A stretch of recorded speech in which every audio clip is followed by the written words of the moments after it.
Welcome to On Air with Amber Wynn, where nonprofit leaders learn to fuse passion and commitment with proven business strategies to create long-term funding, impact, and sustainability. And now, here's your host and resident Philanthrepreneur, Amber Wynn.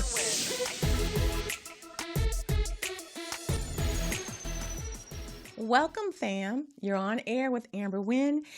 And in this episode, we are still talking about your journey, the nonprofit success path. And we're going to be talking about that for quite some time. It's important that you understand as a founder and an executive director that it is a journey, right? One of the reasons why I took this on is because I have so many people approach me about how to start a nonprofit, how to fund a nonprofit, where to get the grants, all of the things that are like at the very end, in the middle, but not in the beginning stages. And it's the beginning stages where you want to set yourself up powerfully for success. And today's topic, we're talking about how to start a nonprofit, part 2. If you missed the last episode, part 1, it was talking about how to form your nonprofit, which is how to form the business entity. That's the first step of how to start a nonprofit. This episode, we're going to actually talk about how to build the nonprofit infrastructure, which is the heavy lifting, but which is the most important part.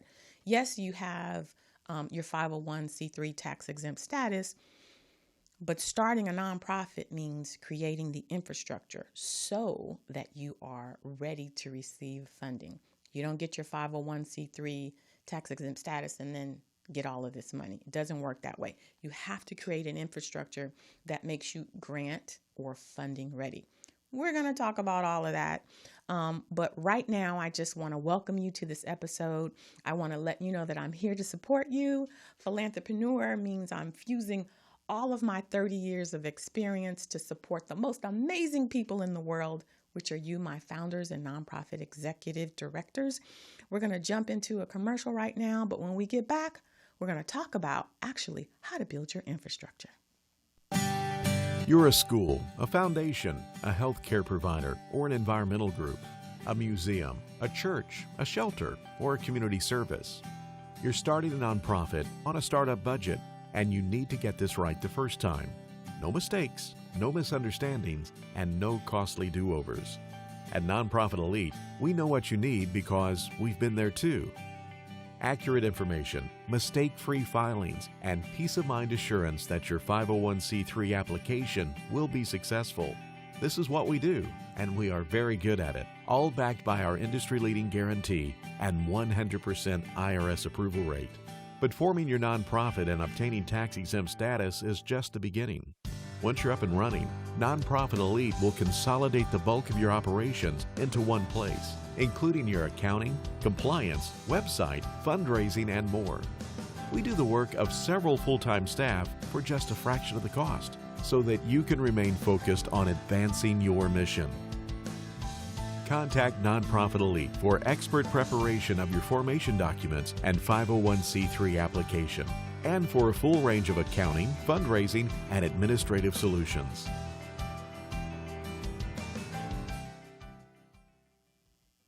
Welcome back. You're on air with Amber, where we discuss all things nonprofit. And in this episode, we're talking about how to start a nonprofit. The conversation can go on for forever about, starting a nonprofit. But today we're talking about how to do it the right way. There's a wrong way and there's a right way. And typically people who do it the wrong way end up with the 40% of all nonprofits who close their doors within 2 years. But that's not going to be you, because you're understanding that, number one, it's a 2-part process. The first one is forming your organization as a legal entity. And then the second part is actually building out your infrastructure. So what does it mean to start a nonprofit? There's 3 things that you should know. Number one, that the very foundation of your organization needs to be in place before you even start thinking about grants and funding. Why? Because funders report to the IRS, and they're not going to fund an organization that doesn't look like a duck and quack like a duck, and meaning they're not going to give money to an organization that doesn't look like a bona fide organization. I say to nonprofits, no, you may not have a lot of experience, but you still have to look the part just so you can get in the door. So this episode is going to talk about what those elements are. Number one, you need to have a clear description of who you are, what you do, who you serve, and what impact you make. I can't tell you how many times I've had people come to me and say, oh, I have a nonprofit. We've been, established for 10 years. And I ask them, what's your mission? And they go on this long 5-minute diatribe. A mission should be succinct. It should be something that I would remember once you walk away from me. If you have a 6-sentence mission, then you need to go back to the drawing board. Girls Inc.'s mission is to inspire all girls to be strong, smart, and bold. That I can remember. Your mission should talk about the state of your community after your intervention. So you don't need to talk about all the things that you do, that's your philosophy, that's your vision. Your mission should speak to the state of your community after your intervention. Then what you do, who you serve, all of that is in your program description.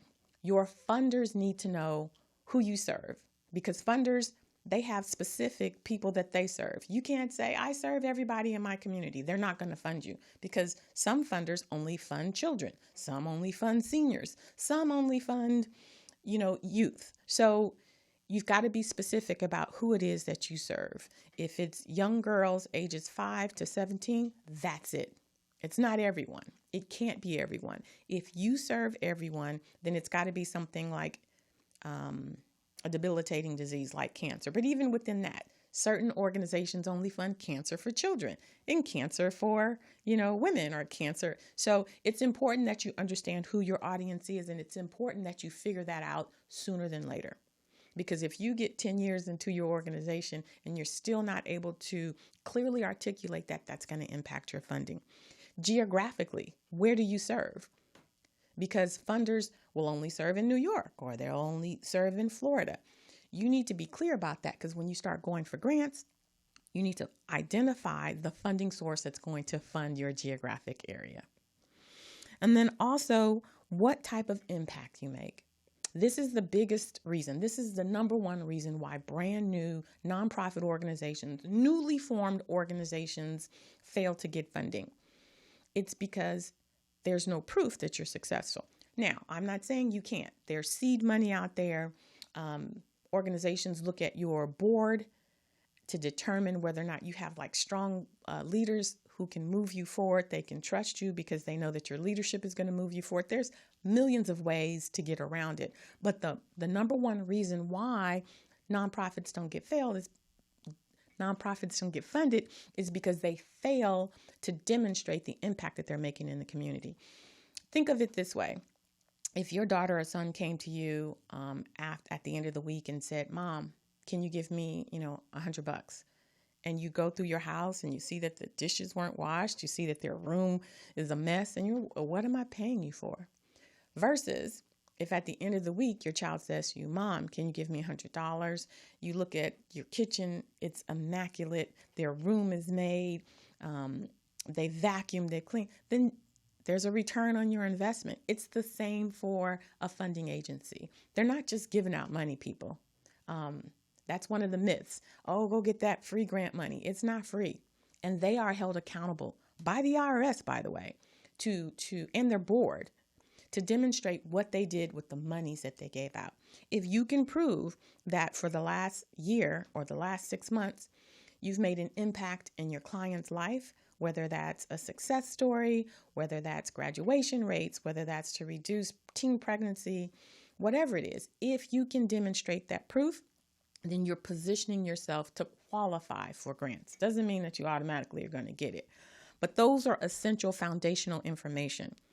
Clear description of who you are, what you do, who you serve, and what impact you make.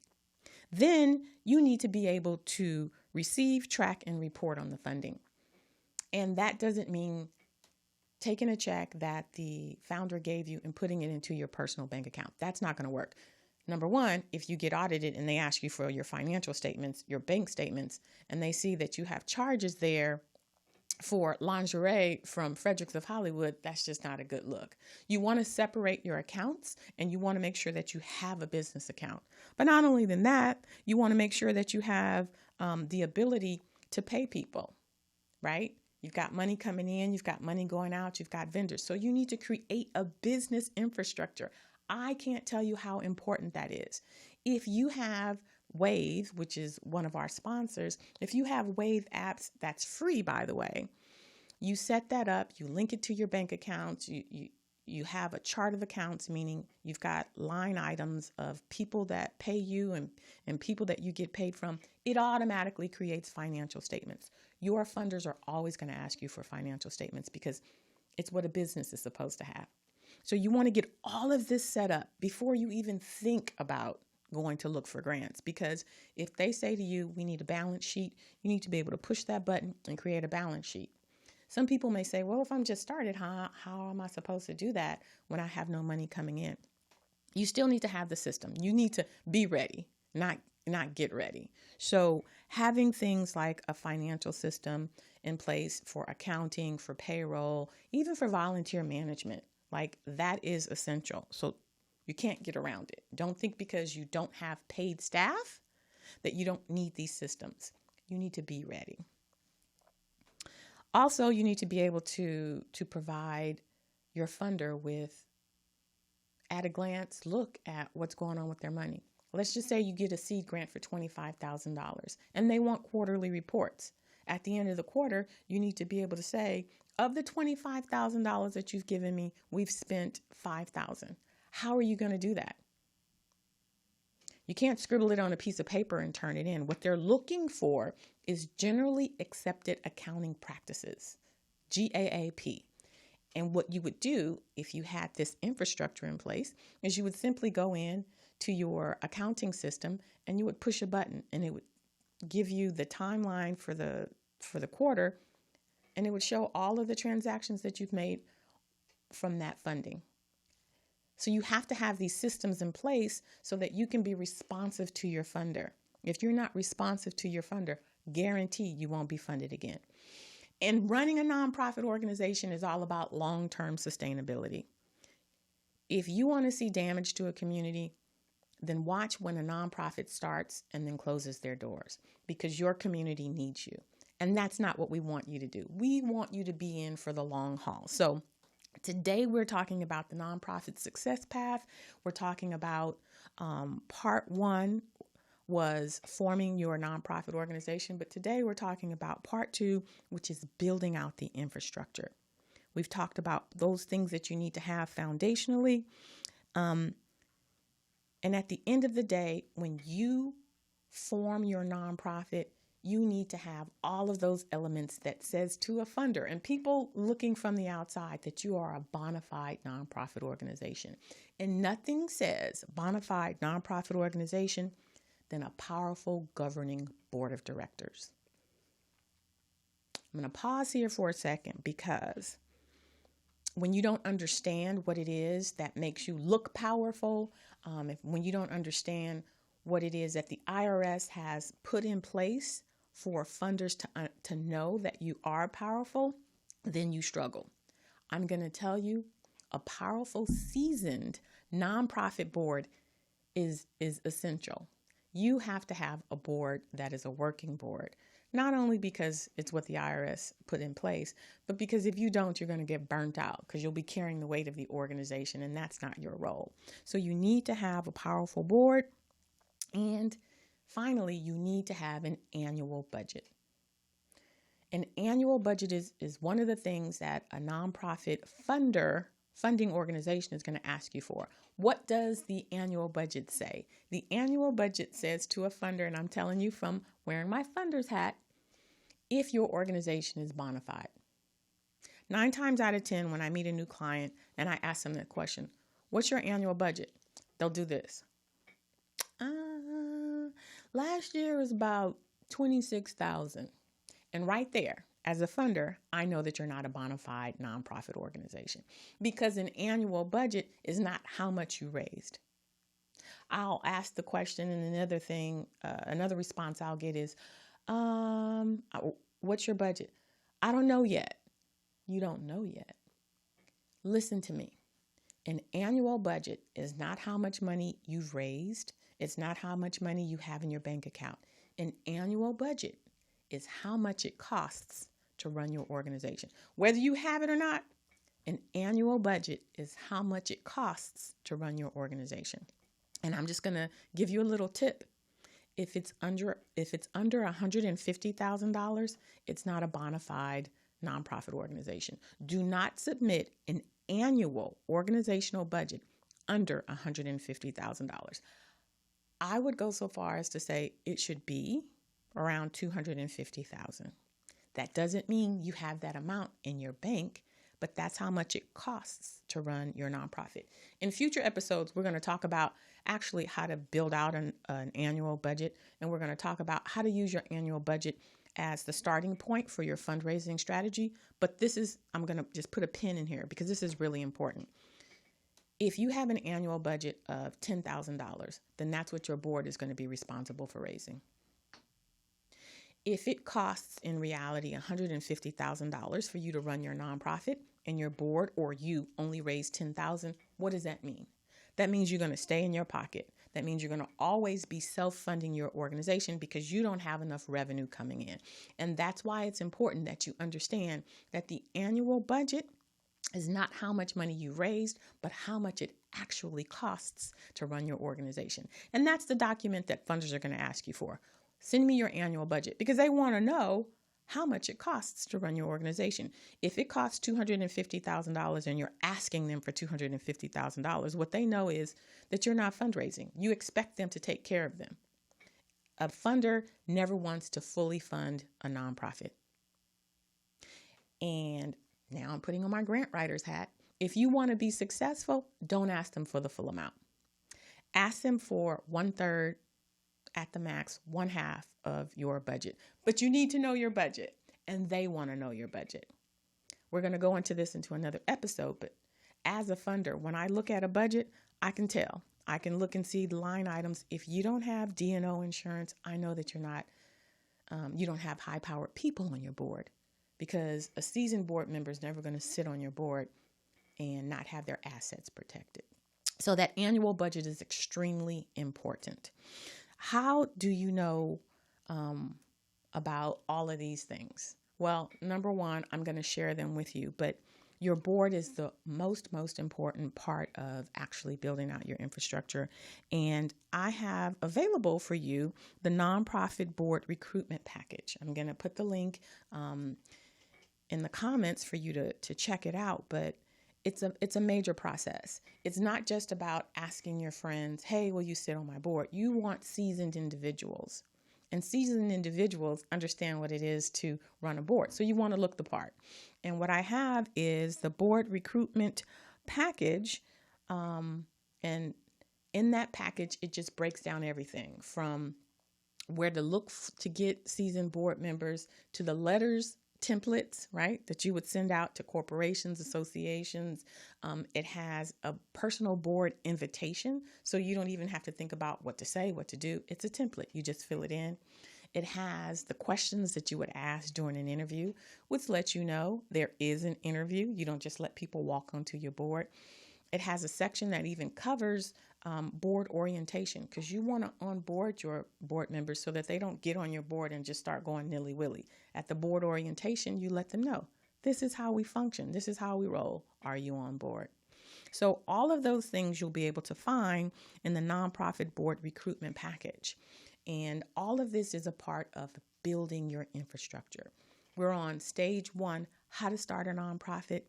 And this is the very beginning of your nonprofit success path. And it's the most exciting part because you get to put together your foundation and set yourself up powerfully for success.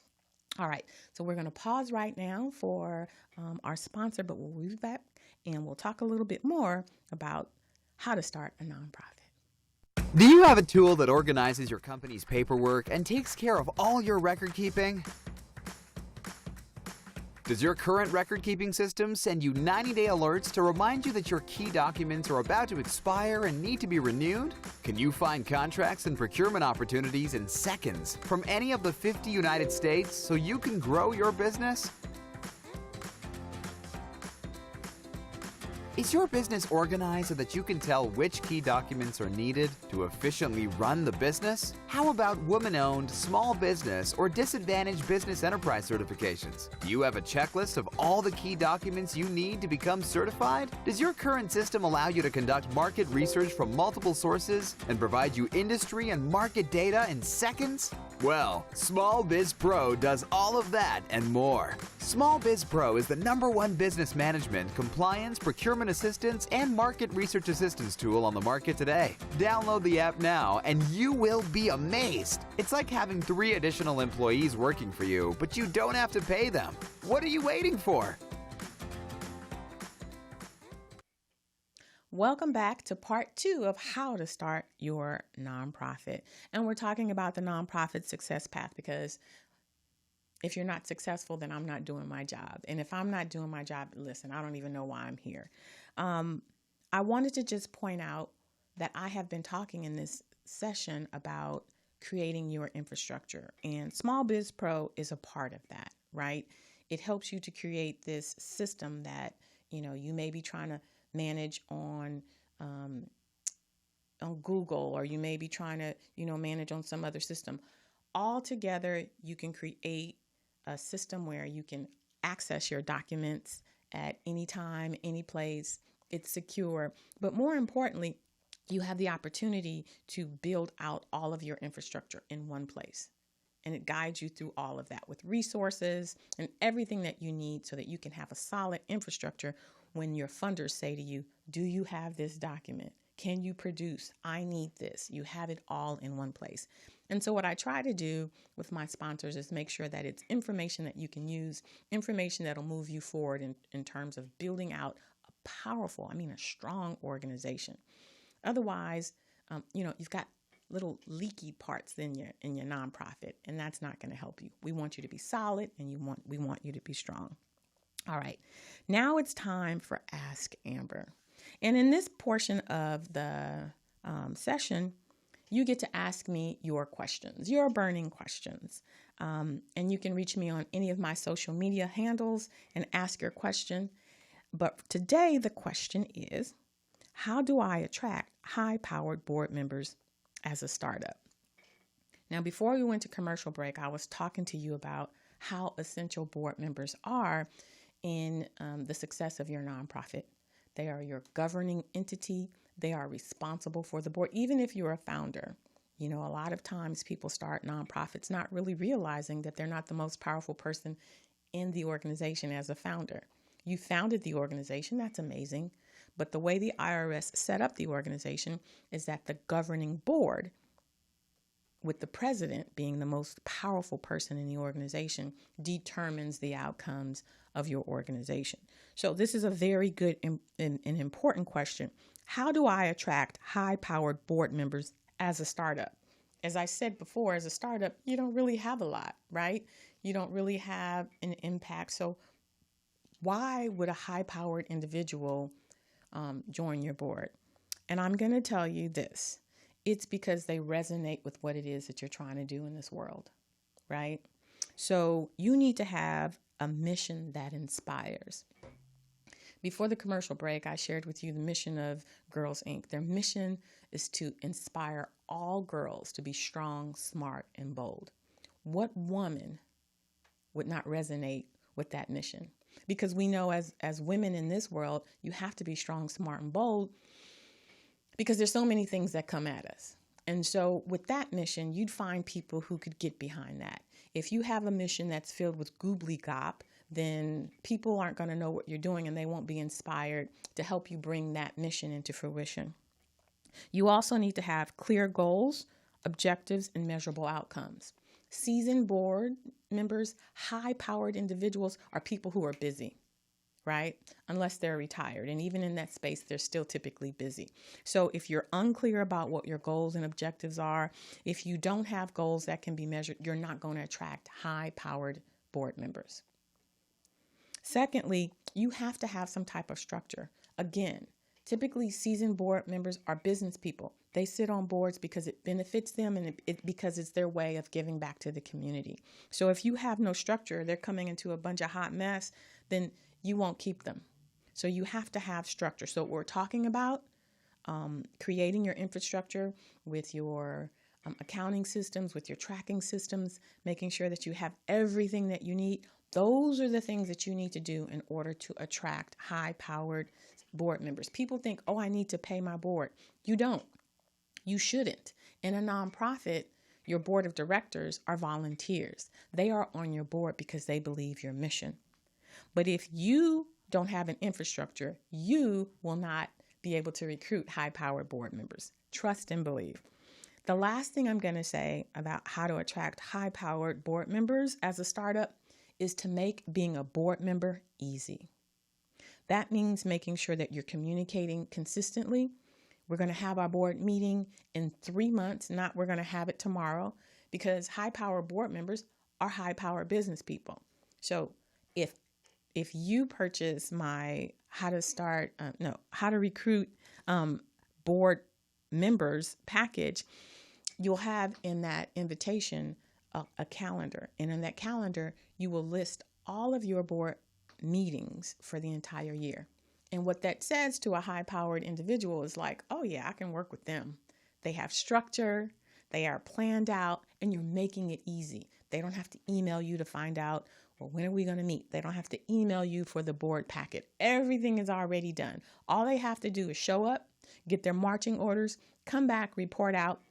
That's what you want to provide for your seasoned board members. Don't have them come to your meeting and you're like, okay, guys, what are we going to do? You want to have an agenda. You want to have things already outlined that you need for them to do in terms of recruitment, committees, all of that. If you want high-powered board members, then you need to make it easy for them to be on your board. All right. So that was our Ask Amber session. Like I said, you can hit me up on any of our social media and ask your question, and I'll share it here and answer it here. Now comes the time of our show where we do what I love to do, which is to acknowledge and highlight and give visibility to those nonprofits actually working in the community, doing the grunt work, whether they've got their infrastructure together or not. My people are doing it, and they're doing it because there's a need in the community. And so with this section called the Nonprofit Spotlight, I highlight nonprofit organizations doing the work. Today, we will be featuring Living Advantage. Living Advantage offers services that ensure youth from foster care have a support system that they can always rely on. Living Advantage has developed as a solution to a serious national foster youth stumbling block: lack of personal documentation. Think about it. Youth in foster care, they're moved from location to location. So who has all of their documentation? Who has their birth certificate? Who has, their ID, their immunization records? These things, they either get lost in the fold or, the youth they just have no idea who has them. So Living Advantage collects the personal records such as their birth certificates, social security cards, immunization records, all of the things that are mandatory for social and medical services, employment, housing, and school attendance. Think about it. If you are emancipated or whatever, you don't have these documents, then you can't qualify for basic support. So I chose to highlight this organization, and I want to share with you a video from one of their spokespersons that speaks about why he thinks that Living Advantage is important. Happy birthday to you. Happy birthday to you. Do you know when you were born? Hi, I'm Chad L. Coleman, actor on the hit TV show The Walking Dead. I'm also a former foster youth. But you know me. I have an identity. Unfortunately, many of our foster youth do not. Their birth certificates and social security cards get lost because they move from home to home. Without their vital identification, some foster youth don't even know their birth date. Partner with Living Advantage to donate to our foster youth program. Go to our website, www.livingadvantageinc.org. Remember, identity equals opportunity.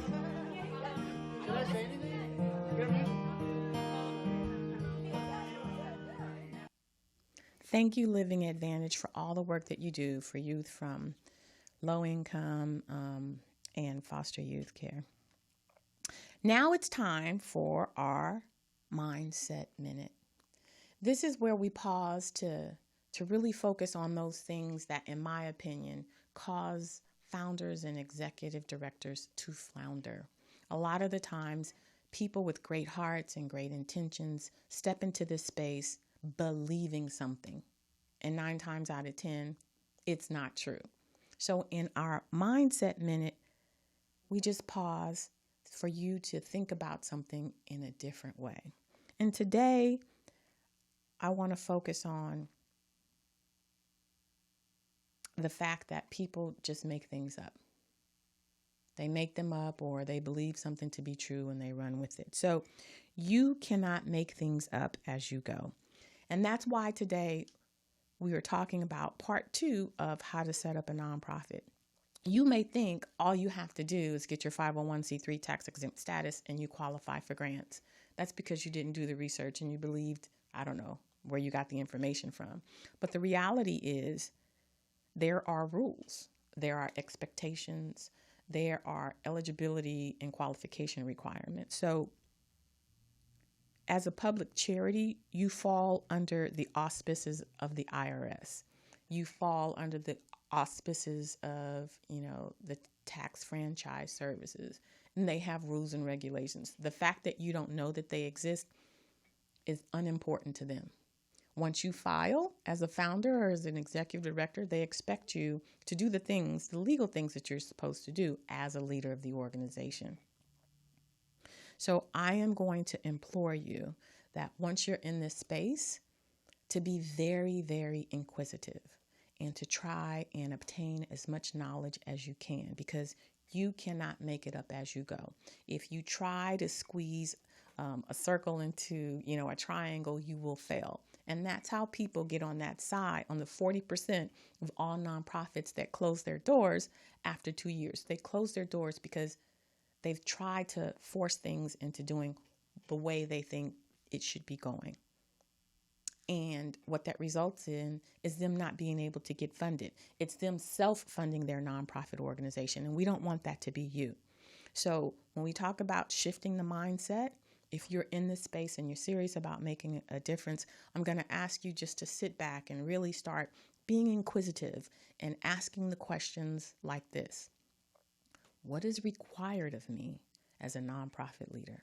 And if you can come from that mindset, you're going to learn what it is that the IRS expects from you. You're going to learn what it is that funders expect from you, and then you will be successful. But if you go in saying, I thought it was this, or I'm trying to do this, or it should go this way without actually doing your research, you're going to falter.